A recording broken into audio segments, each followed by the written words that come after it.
This time she had called to arrange a meetup. They met in the parking lot of an abandoned shopping mall at midnight, the air thick with the scent of damp concrete and decay.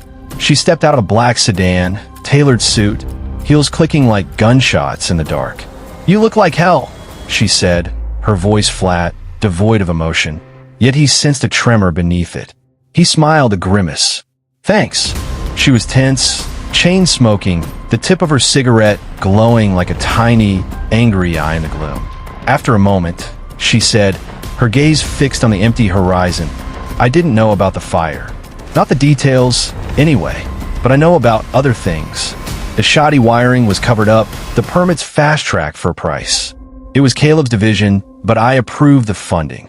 She exhaled slowly, a plume of smoke obscuring her face. "Our father has always been uncompromising, but there was always a line. A code, however twisted. He never broke it with blood." Her voice was cold, pragmatic, not emotional. "Trying to kill you, Jalen, wasn't just a threat. It was a failure of control, a sign of his unraveling, threatening to take us all with him." She paused, then added, almost as an afterthought, "Mother called me. After the explosion, she was rattled. Said it was time for someone to finally do what's right." The words were heavy with implication. "What things?" She reached into her coat and handed him a flash drive, cool and metallic against his palm. "Financial trails, permits, emails, coded reports, everything. The dirty money, the shell companies, the whole tangled web. Why now, Ava? After all this time?" She looked away, exhaling a plume of smoke. "Because you were right, all along, and because our father just tried to kill his own son. That changes things. He crossed a line he can't uncross." He saw a flash of fear, and something else, a flicker of the old Ava, the protective sister. He wondered if their mother had reached out to her, too, after hearing about the explosion, urging her to action. They sat in silence, the weight of their family's crumbling empire settling between them. Then she added, her voice hardening, "If this goes public, Jalen, I want protection. I give you this, you don't throw me to the wolves." Jalen nodded, the drive a heavy weight in his hand. But something inside him shifted. She was his sister, yes, but she was also the pen that had signed the ruin of hundreds, the architect of countless displacements. Could he truly forgive her? Could he trust her? Still, he took the drive. The next day, Jalen walked into a Cross Industries executive meeting. Bold, public. Every board member was there. Randall sat at the head, his expression a mask of unshakable authority. Gasps rippled through the room when Jalen entered. He ignored them, his gaze locked on his father. He slammed a folder onto the polished mahogany table, the sound echoing like a gunshot. "This ends today." Randall smiled calmly, a chilling lack of concern in his eyes. "Security. No need," Jalen said, his voice steady. "I'm not here to fight. Just to warn. Shut down the illegal projects. Announce a full audit. Or I'll shut them down myself." Board members whispered, their uneasy glances flitting between father and son. Cameras, strategically placed by Dre, recorded every word. Randall stood, his voice low, menacing. "You're nothing, Jalen. A broken son clinging to fairy tales. We built this city. We are this city." Jalen met his father's eyes, a cold, hard resolve burning in his own. "No, you stole it." That meeting changed everything. The silence of the Cross family was finally shattered. That same night, Dre and Jalen were tailed. A black SUV, windows tinted. It clung to them like a shadow through the city streets. "They're closing in, Jalen," Dre shouted, his hands white-knuckled on the steering wheel as he cut through side streets, taking sharp turns, trying to lose them. Shots fired, glass shattering behind them. Dre took one to the chest, a wet, sickening thud. The car veered. Jalen grabbed the wheel, fighting for control, pulling them into a narrow, dark alley. He dragged Dre's heavy, bleeding body out of the car, propping him against a dumpster, begging him to hold on, tears blurring his vision. "My daughter, Jalen, tell her I tried." Dre rasped, his eyes glazing over. He didn't. The light left his eyes, his hand going limp in Jalen's. That moment broke Jalen open. The decade of quiet, of self-imposed exile, shattered into a million pieces. The grief, the rage, the betrayal, it all coalesced into a single, burning purpose. Within weeks, whistleblower files hit the press like a tidal wave. Recordings, emails, Ava's damning statements, supported by the digital breadcrumbs she'd provided. Evidence of bribery, political collusion, and yes, even the attempted assassination. The city reeled. Protests erupted outside Cross Tower. Media outlets, once beholden to Randall's influence, now clamored for more, hungry for the truth. The city council launched an immediate investigation, reclaiming seized properties and freezing corporate assets. But the story didn't end there. One night, amidst the media storm, Jalen got another call. Caleb, his brother. He'd always been Randall's shadow. Fierce, loyal, obedient, a blunt instrument in their father's hand. Jalen remembered Caleb, younger, looking up to him, before the Cross Empire twisted him, teaching him to dismiss the moral cost of their actions. But the image of his brother, near death from the very hit Caleb himself had orchestrated, had been a festering wound in his conscience. He hadn't slept soundly since, the sound of the explosion replaying in his mind, the horror of what he had become, what Randall had made him. But this call wasn't about loyalty. It was about escape, about a desperate search for redemption. I know what Dad did, Jalen, Caleb said, his voice hoarse, strained. I was there when he ordered the hit. I made the call. He choked on the words, a rare tremor of raw emotion. Jalen was cold. You helped him. You were always right there, cleaning up his messes. I did. I justified it. Until I saw how far he'd go. Until I saw what he was willing to do to his own blood. There was a raw crack in Caleb's voice, a tremor Jalen had never heard. He broke something inside me when he asked me to do that. Something about family, about who we were. I can't go back to that. Why are you calling, Caleb? Jalen asked, suspicion still lacing his words.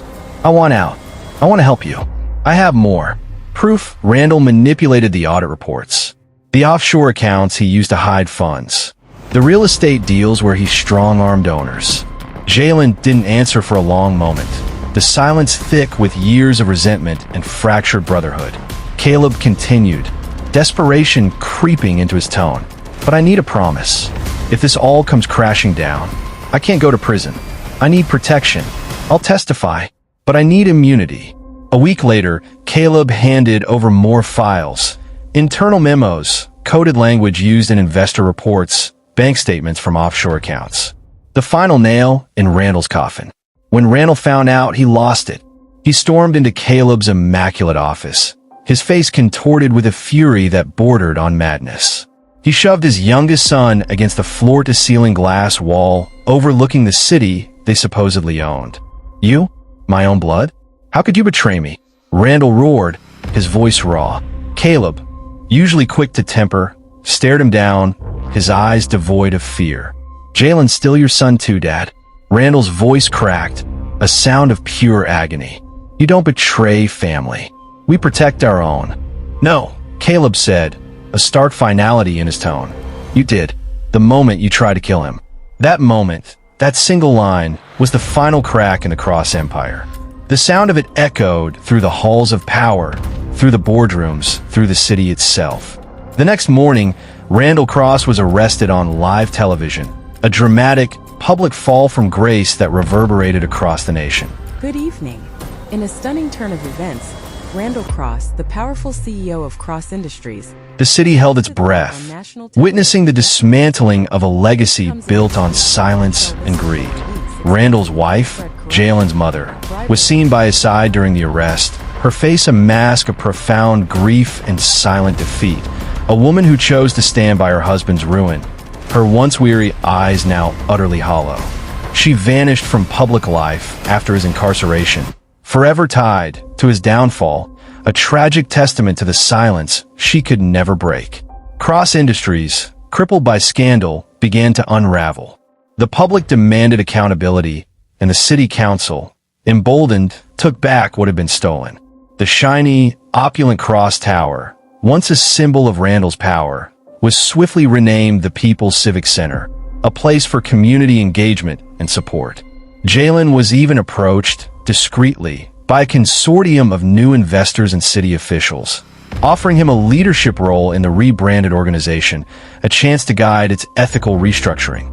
He politely declined. His fight was over. His work for now was done. Ava, having testified and provided crucial evidence, received her immunity. However, the price was steep. Stripped of all her cross-industries wealth and assets, her name was dragged through the mud, her meticulous reputation for legal prowess transformed into public scorn. She was publicly ostracized, the wolves of society tearing at her once impenetrable facade. She found herself rebuilding a life far from the gilded cages of power, a life she never envisioned, where her intellect had to find new, less corruptible avenues.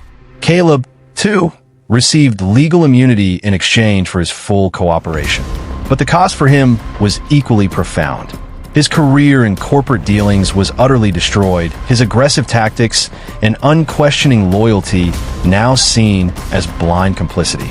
He lost his wealth and influence, his hammer identity shattered. He disappeared from the city, rumored to be living a quiet, anonymous life in a rural town, perhaps seeking atonement through humble, physical labor, forever burdened by the shadow of the hit he'd orchestrated. And Jalen? He vanished again. Some say he moved upstate, teaching literature in quiet, forgotten towns. Others say he travels, visiting small communities, teaching kids about how cities are built and how to tear down the rotten parts, how to demand integrity from those in power. He might visit the last building his father ever started, a crumbling structure in a low-income district, now transformed into a bustling community shelter, a vibrant hub of outreach programs for displaced families. But outside what used to be Cross Tower, now renamed the People's Civic Center, there's a mural. It's not flashy. No gold, no corporate logos. Just a portrait of three figures. One holding blueprints, a symbol of rebuilding. One holding a microphone, representing the truth tellers. One holding a book for knowledge and education. Beneath it, the words, "Not every heir is meant to inherit. Some are meant to correct." And if you walk by it on a cold afternoon, you might see a man in a simple hoodie, his head bowed slightly, staring at it.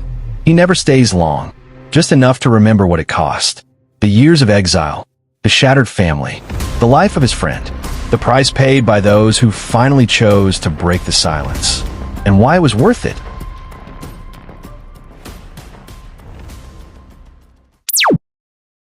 For more interesting stories, please support us by tapping the like, subscribe, and comment button.